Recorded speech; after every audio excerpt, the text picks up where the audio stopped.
Hindi naman na yung tinatanong niya. Kung meron kang isang bagay, kung meron kang isang bagay na gusto mong sabihin sa anak mo, ano yun?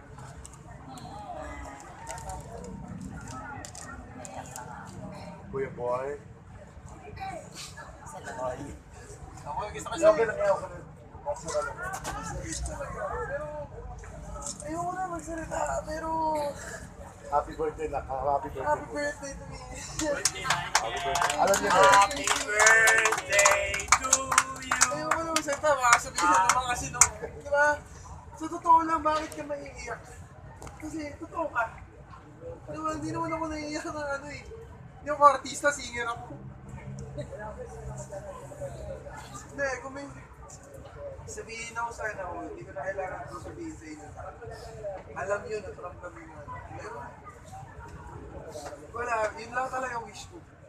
Wala, hindi mo na ako nagsasabi sa'yo na gusto ko magkaroon ng kasiyan, paano ko na magkaroon ng bahay. Hindi. Anak ko lang.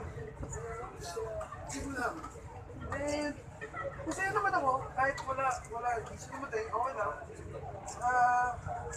Hindi pa naman tapos yung taon. And, may isa pa akong gusto mo, kasi mag-birthday na siya sa December 15. Sana naman. Sa birthday naman niya. Sana naman. Pray natin. December 15. Sana. Sana maging wala. Naniniwala ako, magalaw yung Panginoon. Pero hindi ko siya minamadali. Alam ko, pag dumating yung araw na yun, yun yung masasabi ko na worth it lahat ng paghihintay ko. Pero hanapin ka rin ng kailan.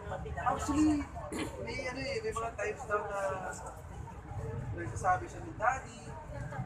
Pag meron pa sinabi sa akin yun si Ellie na nanonood daw ng TV, nakikita ko sa ASAP, tinitigan ako ganyan. Tapos after yung production ko, lilipat na ulit. Hindi na siya nung mapapansin na nanonood sa TV. So, naniniwala mo, syempre pag alam mo yun eh, may lukso naman talaga eh. And, ano ba? Wala naman ako yung wish eh. Kasi lahat ng maganda para sa atin lahat at lalo na sa buhay namin dalawa. Ay, maganda ba ako?